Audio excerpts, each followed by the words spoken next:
Bonjour, je m'appelle Karine Faure, je suis professeure de maladies infectieuses et tropicales à la faculté de médecine de Lille. Je suis également médecin et responsable du service de maladies infectieuses du centre hospitalier universitaire de Lille. Nous allons parler du cycle de l'infection aiguë. Comment se transmet le SARS-CoV-2 ?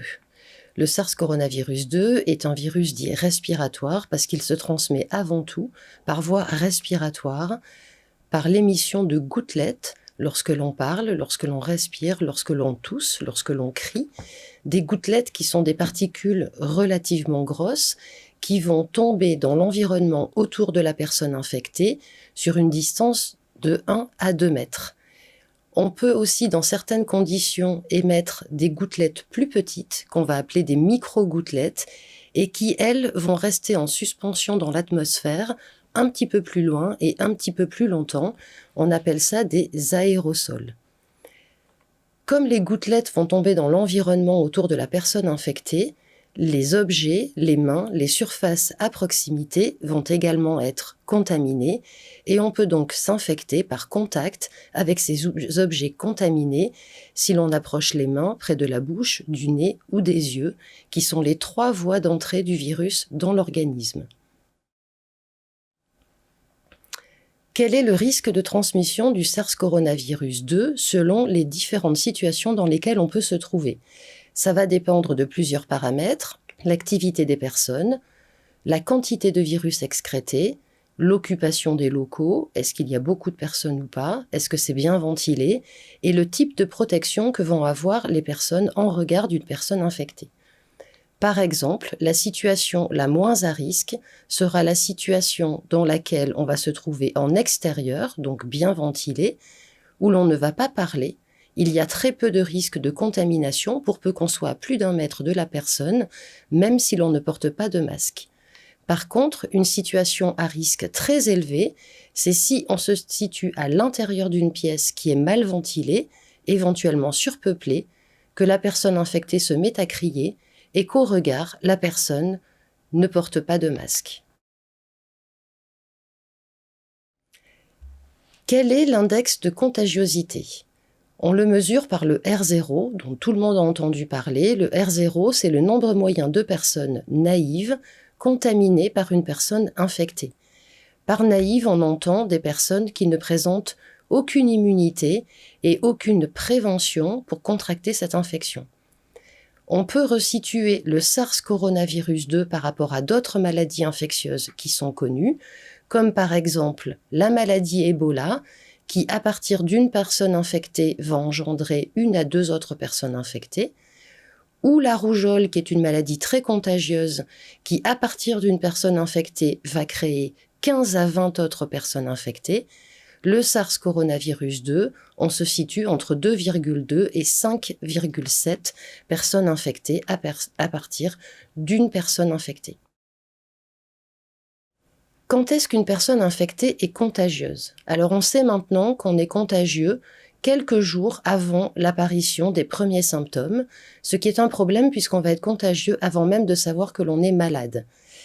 Le pic de la contagiosité correspond au pic de l'excrétion du virus qui va se situer 1 à 2 jours avant le début des symptômes, qui va se poursuivre durant les quelques jours après le début des symptômes pour finalement diminuer avec une infectiosité qui va être faible à partir du 7e jour après le début des symptômes. Alors, détecter le virus dans les voies respiratoires, on le fait par PCR. La PCR, c'est le matériel génétique du virus, ça ne veut pas dire que le virus est vivant. Des études se sont intéressées à la culture du virus, c'est-à-dire que pour être cultivé, le virus doit être viable, vivant et probablement infectant. On voit sur ce graphique complexe que la PCR va permettre de détecter le virus, par exemple dans les voies respiratoires, avant le début des symptômes et jusqu'à 1 à 2 semaines, voire de façon plus prolongée dans les voies respiratoires, mais que par contre la culture du virus sur la courbe en rouge ne va être possible que durant les premiers jours après l'apparition des symptômes, un petit peu avant également, mais finalement, au-delà du 8e jour, on n'arrive plus à mettre en culture ce virus. donc l'infectiosité est probablement faible, voire nulle, au-delà de 7 à 10 jours après le début des symptômes. Par ailleurs, ce virus peut être détecté dans d'autres échantillons, comme par exemple dans les selles, sans pour autant qu'on ait pu montrer qu'il y ait de contagion à partir des virus isolés dans les selles. Que se passe-t-il une fois que le virus est entré dans l'organisme ? Le virus va s'accrocher sur nos cellules respiratoires, à travers notamment une protéine dont on a beaucoup entendu parler qui s'appelle la protéine Spike ou la protéine S, qui va s'accrocher sur un récepteur à la surface de nos cellules respiratoires qui s'appelle le récepteur ACE2, qui d'ailleurs, normalement, n'a pas de rôle dans les maladies infectieuses. Une fois que le virus s'est accroché, il va y avoir fusion des membranes, le virus va être intégré dans la cellule, l'ARN va être lu par les ribosomes afin de produire tout le matériel pour reproduire un nouveau virus qu'on va appeler un virion. Une fois qu'il est mature, il va sortir de la cellule respiratoire et pouvoir infecter d'autres cellules respiratoires à proximité. Alors finalement, quelle est l'histoire naturelle de cette maladie ? Donc on l'a vu, on est infecté, il y a une période d'incubation où on ne va présenter aucun symptôme. Pour autant, on peut être contagieux durant cette période d'incubation. Puis va survenir la maladie. Le délai entre le moment où on va être infecté et où on va présenter les premiers symptômes est d'environ 5 jours, pouvant varier de 4 à 14 jours. La transmission avant d'avoir des symptômes est évaluée à 44% des cas. Lorsqu'on est infecté, est-ce qu'on va toujours présenter des symptômes ? Non, pas toujours. Il y a des personnes qui sont asymptomatiques et puis il y a d'autres personnes qui sont peu symptomatiques. Et ça concerne 85% des personnes qui sont infectées. Donc finalement, il n'y a que 5 à 15% des personnes qui vont présenter des symptômes plus sévères, voire des signes de gravité. Quels sont ces symptômes ? Alors tout d'abord, on peut ne présenter aucun symptôme. On est porteur du virus, mais on n'a pas de maladie. Pour autant, on peut le transmettre. Lorsqu'on a des symptômes, il s'agit le plus souvent d'un syndrome pseudo-grippal.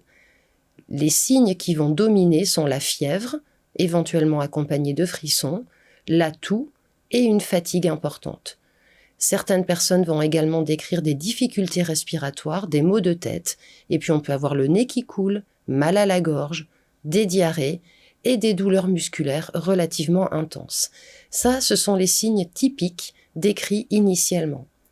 Au fil du temps, on a également constaté l'apparition d'autres signes cliniques tels qu'une confusion, la perte ou la diminution de l'odorat ou du goût, des douleurs dans la poitrine, une éruption cutanée, une faiblesse musculaire, des paresthésies qui sont des fourmillements ou des troubles de sensibilité, en particulier dans les membres. Ces signes peuvent être plus difficiles et différents chez les personnes âgées, où on va également constater des chutes répétées, des troubles cognitifs ou un syndrome confusionnel. Finalement, cette infection, quand elle va s'accompagner de symptômes, elle peut être grave et elle va toucher en priorité les poumons, avec des lésions au niveau des poumons qui peuvent être relativement sévères, mais également le cœur et les vaisseaux, et des phénomènes de caillots et de thrombose qui se produisent dans les vaisseaux. De façon moins fréquente, ça peut atteindre le cerveau, les yeux, le nez, la gorge, le foie, les reins. Alors, quelle est finalement l'évolution de cette maladie si on présente des symptômes ? Cette maladie, classiquement, évolue en 2 phases. Tout d'abord, il y a la première phase durant les 7 premiers jours d'évolution de la maladie. C'est ce qu'on appelle la phase virale, avec les symptômes que nous venons de voir. Il existe une phase d'aggravation que 5 à 15% des personnes symptomatiques vont présenter. Cette phase d'aggravation se situe entre le 7e et le 11e jour pour être large, à partir du début des symptômes, le pic étant au 8e, 9e jour. 40% des personnes vont décrire des difficultés respiratoires que l'on appelle une dyspnée, Et sur ces personnes-là, un certain nombre va présenter une aggravation respiratoire avec des lésions pulmonaires qu'on peut voir ici sur un scanner thoracique et éventuellement le recours à une hospitalisation en réanimation et une assistance ventilatoire par ventilation mécanique. Quels sont les facteurs de risque de décès qui sont également les facteurs de vulnérabilité que l'on connaît? C'est avant tout l'âge. Plus l'âge est élevé, plus le risque de décès est élevé, plus le risque de maladie grave est élevé également. Toutes les pathologies chroniques sérieuses, telles que les pathologies cardiaques, pulmonaires, rénales, mais également neurologiques ou hépatiques, le diabète et l'obésité sont également des facteurs de risque de vulnérabilité ou de décès. Et puis il y a également les immunodépressions sévères telles que les transplantations d'organes solides. Une chose importante est le cumul de ces comorbidités. Plus on a de comorbidités, plus on a un risque de décès élevé. 79% des décès avaient au moins 2 comorbidités. Je vous remercie.